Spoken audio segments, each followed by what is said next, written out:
नमस्कार, पुन्हा एकदा या कार्यक्रमामध्ये आपलं स्वागत आहे.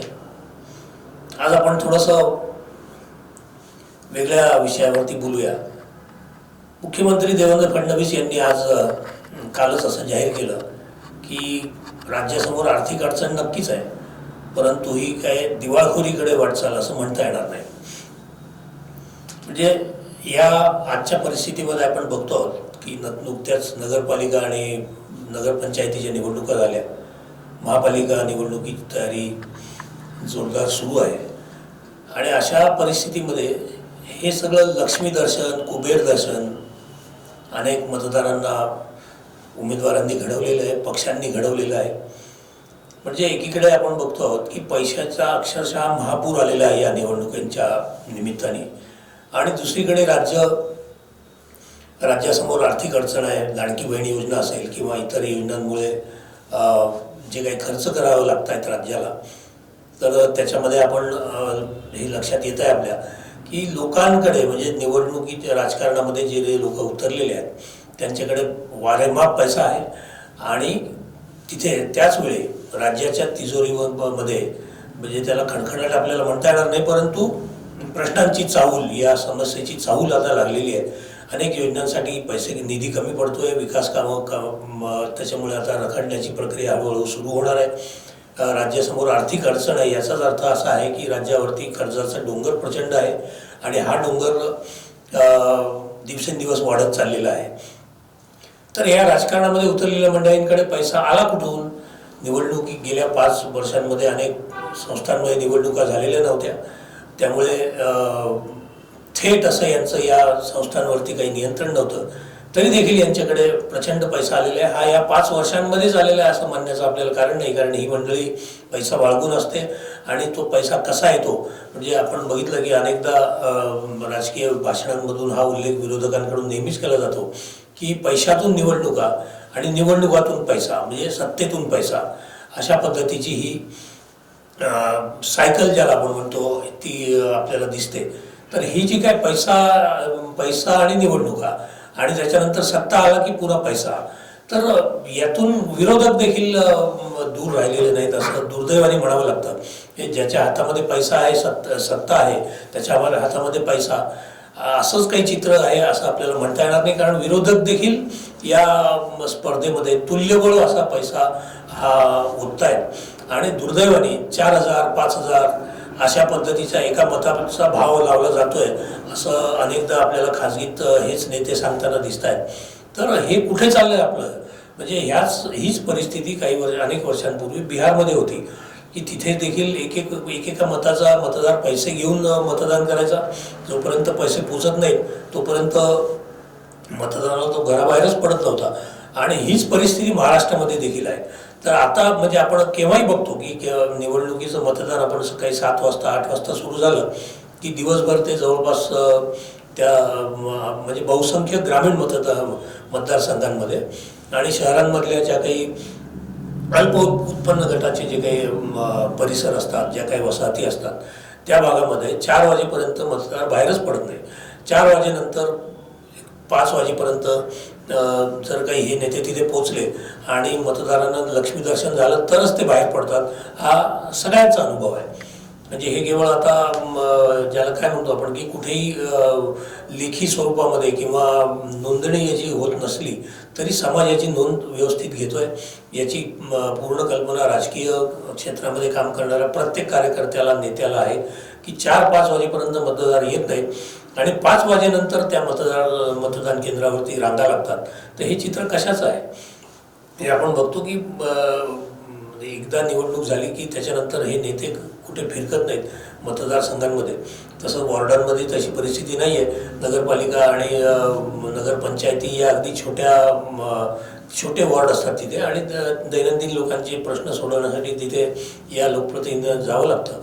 परंतु हे प्रश्न निर्माण कसे होतात, विकास कामं जी काही होत आहेत त्यातले किती टक्केवारी या लोकांच्या घरी पोहोचते आणि त्यातून मग जे काही उरतात पैसे त्यातून ती कामं होतात आणि ती म्हणजे स्वाभाविकपणे निकृष्ट दर्जाची अशी ही कामं सगळी होतात आणि त्याच्यातून मग परत प्रश्न निर्माण होतात आणि हे प्रश्न मग हे सोडवतात. म्हणजे नुकताच एक प्रकरण आपण बघतो आहोत की उच्च न्यायालयामध्ये जालन्याच्या पालकमंत्र्यांनी एका टेंडरचे 7 तुकडे केले. म्हणजे त्याचं कारण असं आहे की टेंडरिंग त्यांना करावं लागू नये. हे 7 तुकडे का झाले की हे एक 7 कोटीचं टेंडर होतं, हे माफ करा 70 लाखांचं काहीतरी टेंडर होतं आणि 10 लाखाच्या वरचे टेंडर सगळे फायलिंगद्वारे टेंडरद्वारे काढले जावेत असा नियम आहे. आणि त्याच्यातून पळवाट अशी काढली गेली की मग 7 कामं त्या 70 लाखांमध्ये आपण करूया, त्याचे 10 लाखांचे तुकडे केले आणि या निर्णयाला उच्च न्यायालयामध्ये आव्हान देण्यात आलं. तर अशा पद्धतीची ही सगळे आर्थिक व्यवहार होत आहेत आणि पैसा हा सत्तेमधून येतोय आणि तो निवडणुकांमध्ये दिसतोय. तर सरकारची तिजोरीवरती ताण प्रचंड या योजनांमुळे पडलेलाच आहे. परंतु हा जो विरोधाभास आहे की निवडणुकीमध्ये एकीकडे आपल्याला पैशाचे पाठ वाहताना दिसत आहेत आणि दुसरीकडे राज्याचे प्रमुख मुख्यमंत्री हे सांगतायत की आर्थिक अडचण शासनासमोर आहेच, परंतु ही दिवाळखोरीकडे वाटचाल नाही. दिवाळखोरीकडे वाटचाल आणि आर्थिक अडचण याच्यामध्ये खूपच एक अशी थिन लाईन आहे विचाराची की म्हणजे आता काही दिवसांनी आपल्याला असं लक्षात येईल. म्हणजे आता आजच आपल्याला अनेक विकास कामांना कात्री लावली जात असल्याचं चित्र दिसतंय. समाज कल्याण मंत्री संजय शिरसाट यांनी आधीच एक तक्रार करून ठेवली होती की माझे 600 कोटी रुपये पहिल्याच वर्षात यांनी सरकारने वळवलेत. म्हणजे समाज कल्याण विभागाला हा पैसा मिळणार नाही, आता हा इतर विभागांकडे वळवला गेलेला आहे. म्हणजे प्रायोरिटीज यांनी ठरवलेल्या आहेत आणि या प्रायोरिटीजमध्ये देखील यांना पैसा आता कमी पडतोय. समाज कल्याण खात्याचा पैसा वळवला याचा अर्थ केवळ एका बातमीपुरता मर्यादित नाही, समाज कल्याण तुम्हाला साधायचं नाहीये हा संदेश याच्यातून जातोय. अशाच पद्धतीने शिक्षण विभागाचा, आरोग्य विभागाचा पैसा हा वळवला जातो आणि यांच्या जे काही वेगळ्या प्रायोरिटीज आहेत तिकडे हा खर्च केला जातो आणि त्याच्यातून मग ह्या सगळ्या समस्या निर्माण होत आहेत. तर सरकार आणि मतदाराला विचार करण्याचा हा प्रश्न आहे की हा इतका पैसा वाटतोय हा उमेदवार, तर याच्याकडे हा आला कुठून? म्हणजे यांनी काही शेतीवाडी विकून हा पैसा उभा केलेला नाही आहे स्वतःची, यांनी काही तिथे उद्योगधंदे थाटून हा नफा कमवला आणि आपल्याला वाटतोय अशातला भाग नाही आहे. तर हा पैसा ज्या मार्गाने आला म्हणजे त्याला जे आपण म्हणतो की अनेक व्यवसाय आहेत, यांचे कंत्राटं आहेत, बांधकामाची कंत्राटं आहेत, वाळूचे व्यवसाय आहेत, या सगळ्या माध्यमातून आलेला हा सगळा पैसा आहे आणि हा आता सरकारच्या डोळ्याखालून या सगळ्या चोऱ्या चालू आहेत. म्हणजे वाळूचं आपण बघितलं की वाळू जी चोरी केली जाते ती म्हणजे एक ठेका दिला जातो एका कॉन्ट्रॅक्टरला की नदीतली इतकी वाळू तू उपसून विकावी आणि त्याची रॉयल्टी तुला त्याचं सरकारला मोबदला इतका द्यायचा आहे. परंतु हा कॉन्ट्रॅक्टर हा किती वाळू यांनी उचलली हे मोजण्याचं यंत्रणाच सरकारकडे नाही आहे. तेव्हा किती वाळू यांनी उचलली आणि किती विकली आणि हा किती आपल्याला हे देतोय. म्हणजे त्यांनी जर 10 रुपयाची जर रॉयल्टी भरलेली असेल तर तो तिथे 10 लाखाची वाळू तिथे विकतोय हे सरकारला लक्षात येण्याचं कारणच नाही. आणि या यंत्रणा मुद्दाम उभ्या होऊ दिल्या गेलेल्या नाही आहेत. म्हणजे जर आपण बघितलं की एखादा खड्डा जर नदीमध्ये खोदला गेला तर याच्यातून किती वाळू उपसली गेली असेल हे त्यांच्या लक्षात येतं, पण हे खड्डे मोजण्याचं सुद्धा यांच्याकडे यंत्रणा नाही आहे आणि ती मुद्दाम ती यंत्रणा निर्माण होऊ दिली गेलेली नाही आहे की कोणी कितीही वाळू उपसा एक कॉन्ट्रॅक्ट त्याला मिळालं की त्यांनी ती वर्षभर तिथे रात्रंदिवस जरी ती वाळू उपसली तरी देखील तो त्याचा अधिकार आहे असं सरकार सांगतं. सरकार म्हणजे महसूल विभाग सांगतो. तर या सगळ्या गोष्टी आहेत, यातून हा सगळा पैसा उभा राहिलेला आहे आणि हा पैसा आता आपल्याला निवडणुकांमधून दिसतोय. एकीकडे आजपासूनच आपण बघतो की अधिवेशन सुरू होत आहे आणि या अधिवेशनावरती नेहमीप्रमाणे विरोधकांनी बहिष्कार टाकलेला आहे नागपूरच्या हिवाळी अधिवेशनावरती आणि या बहिष्कारासोबतच त्यांनी अनेक मुद्दे उपस्थित केलेले आहेत. पुण्यातल्या महार वतन जमिनीचा जो मुद्दा आहे, पार्थ पवारांनी जी जमीन खरेदी करण्याचा प्रयत्न केला ते जरी प्रकरण तिथे थांबवण्यात आलेलं असलं तरी देखील आता हे 2-3 मुद्दे आपल्याला दिसतील या अधिवेशनामध्ये गाजताना. वाळूचा एक मुद्दा आहे, लाडक्या बहिणीवरून जे काही सुरू आहे सगळ्या राज्यभरामध्ये ते आहे. सोयाबीनचा भाव हा अत्यल्प असताना परत आपण आयात करतो आहोत सोयाबीन, म्हणजे आपल्या शेतकऱ्यांना कमीत कमी भाव मिळाला तरी चालेल परंतु उद्योजकांना काही याच्यातून त्रास होऊ नये अशा पद्धतीने या सरकारचं सगळं धोरण चाललेलं आहे. आर्थिक मुद्दा मुख्यमंत्र्यांनी छेडला म्हणून आज आपण हा विषय चर्चेला घेतला आहे. परंतु आता येत्या 15 दिवसामध्ये नागपूर अधिवेशनामध्ये जे काही हे 2-3 महत्त्वाचे मुद्दे तिथे मांडले जातील त्याच्यावर विरोधक सरकार, आता परत एक मुद्दा आहे विरोधी पक्षनेत्याचा. या सरकारने विरोधी पक्ष नेता देखील नेमलेला नाही आहे, म्हणजे त्याला मंजुरी दिलेली नाही अशा पद्धतीचं आरोप विरोधकांकडून होतो आहे. म्हणजे आमचा त्यांना धाक वाटत असल्यामुळेच त्यांना विरोधी पक्षनेता नेमला गेलेला नाही असा यांचा एक आरोप होताना आपल्याला दिसतोय. परंतु या आरोपामध्ये फारसं असं तथ्य नाही आहे, कारण निवडणूक ही विधानसभा निवडणूक असो की या आत्ताच्या निवडणुका असोत, या काही लोकशाही मार्गाने चाललेल्या निवडणुका आहेत असं आपल्याला मानता येत नाही. त्याचं कारण असं आहे की सगळं म्हणजे सत्ताधाऱ्यांनी सगळं ताब्यात घेतलेलं आहे. म्हणजे ज्याला काय म्हणतो आपण, पूर्वी बघायचो आपण बिहारमध्ये वगैरे की पोलिंग बूथ ताब्यात घेतले जायचे, शक्तीपूर्वक ते ताब्यात घेतले जायचे, गुंडांकडून हल्ले करून तिथल्या मतपेट्या बळकावल्या जायच्या आणि तिथे म्हणजे परस्पर शिक्के मारले जायचे. तर आता परिस्थिती अशी आहे की आता म्हणजे सत्ताधाऱ्यांनी पैशाचा वापर करून, म्हणजे हा त्यावेळेस तिथे बळाचा वापर झाला, आता पैशाचा वापर करून या निवडणुका सगळ्या हायजॅक केलेल्या आहेत.